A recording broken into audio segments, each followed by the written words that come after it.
Hello students, welcome to easy math को जी। I am Ujjwal Kaushik, your friend. जो भी स्टूडेंट्स आईटी जेई की प्रिपरेशन कर रहे हैं उनके लिए हमारा चैनल बहुत यूजफुल है। आज द क्वेश्चन है, when a certain bias die is rolled, a particular face occur with the probability 1/6 minus x and its opposite face occur with the probability this. All the other faces occur with the probability 1/6. Note that this is important. Opposite faces sum to 7 in any die. If x belongs to this and the probability of obtaining total sum 7 when such a die is rolled twice is this, then the value of x। ठीक है, तो देखो हम जानते हैं हमारी die में 1 2 3 4 5 6 ये 6 नंबर्स होते हैं। अब गिवन क्या है कि अपोजिट फेस का सम 7 होता है किसी भी डाई में। तो यानी कि अगर 1 है तो 1 के अपोजिट क्या होगा 6, वाइस वर्सा 6 के अपोजिट क्या होगा 1, तभी तो इनका सम क्या होगा 7। अगर यहाँ पे 2 है तो 2 के अपोजिट फेस क्या होगा डाई में, दैट इज 5, तब इनका सम 7 होगा। और अगर 3 है तो 3 के अपोजिट 4, वाइस वर्सा 4 के अपोजिट 3। ठीक है, अब गिवन क्या था कि a particular face occur with probability this, कोई एक पर्टिकुलर फेस है। अब हमें नहीं पता कौन सा है, तो चलो मान लीजिए वो पर्टिकुलर फेस जो है हमारा वो 1 है।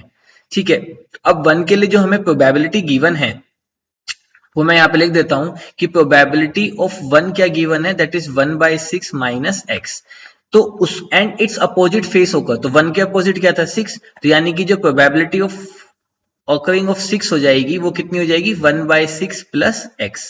ठीक है, उसके अलावा all other faces occur with probability 1/6। इसका मतलब probability of occurring 2 is same as probability of 3 is same as probability of 5 is same as probability of 4, और इन सभी की वैल्यू कितनी गिवन है 1/6। अब हमें निकालना क्या है, प्रोबेबिलिटी ऑफ ऑब्टेनिंग टोटल सम 7। अब हमें निकालना है कि टोटल सम 7 आए, उसके लिए प्रोबेबिलिटी 13/96 है जब दो डाइस को रोल किया जाता है। तो देखो इतनी बात तो शो है कि अगर हमें सम 7 चाहिए तो हमें अपोजिट साइड्स आनी होगी। तो अब सम 7 कैसे कैसे बन सकता है कि 1 आए और 1 के साथ 6 आ जाए। ठीक है, इस कंडीशन में हमारा सम क्या बन जाएगा 7 बन जाएगा, अपोजिट सम। ठीक है, इसी तरह से एक कंडीशन क्या हो सकती है, इसका दूसरा पेयर 6 1 आ जाए। इसी तरह से यहाँ पे 2 5 आ जाए तो यहाँ पे 5 2 आ जाए। इसी तरह से यहाँ पे 3 4 आ जाए तो यहाँ पे 4 3 आ जाए। यही तो ऑर्डर्ड पेयर होंगे जब हम डाइस को 2 बार रोल करेंगे। तो यानी कि यही पे टोटल पॉसिबल आउटकम्स हैं जिनसे हमें सम 7 मिलेगा। तो यहां से मैं लिख सकता हूं कि जो मेरी रिक्वायर्ड प्रोबेबिलिटी है, जो मुझे गिवन है टोटल सम 7 के लिए, तो मैं लिख ही लेता हूं कि required probability of obtaining total sum is equal to 7। तो देखो उसके लिए मेरी प्रोबेबिलिटी क्या हो जाएगी 1/6। तो यानी कि probability of 1 into probability of 6, 1 और 6 आए तब भी मुझे सेम मिलेगा, प्लस या फिर मेरा 6 आए और उसके साथ 1 आ जाए। ठीक है, प्लस या फिर मेरा 2 आए और उसके साथ 5 आ जाए, या फिर मेरा 5 आए तो उसके साथ 2 आ जाए।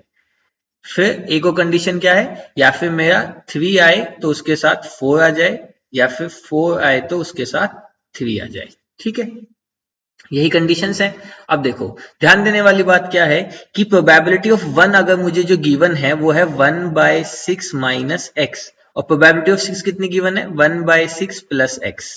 अब देखो प्लस यहां पे मैं रखूंगा तो अगेन क्या आ जाएगा probability of 6 into probability of 1, यानी कि ये कितनी बार आ जाएगा 2 बार आ जाएगा, प्लस ऐसे ही प्रोबेबिलिटी ऑफ 2 कितना गिवन है 1/6 गिवन है, प्रोबेबिलिटी ऑफ 5 कितना गिवन है 1/6 गिवन है। अगेन यहाँ पे 1/6 तो ये भी कितनी बार आ जाएगा टोटल 2 बार, प्लस ऐसे ही इनके लिए 3 और 4 के लिए भी कितना है 1/6 इंटू 1/6, और फिर से 4 इंटू 3 के लिए कितनी बार आ जाएगा 2 बार आ जाएगा। तो अगर मैं दो सब में से कॉमन ले लेता हूं, ठीक है, तो यहाँ पे a plus B a minus B के फॉर्मूले से बन जाएगा 1/36 माइनस एक्स स्क्वायर, प्लस यहाँ पे हो जाएगा 1/36 प्लस 1/36।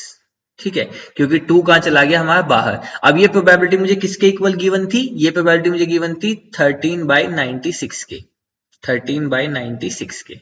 ठीक है, तो यहां से अगर मैं इसको सोल्व करूं तो ये हो जाएगा 3/36, यानी कि देखो 1/36 1/36 3/36 यानी कि 1/2 और 1/12, और 2 बाहर है तो ये हो जाएगा 1/6 minus 2x square is equal to 13/96। तो अब 2x स्क्वायर को इधर ले जाइए, 1/6 माइनस 13/96 कर दीजिए।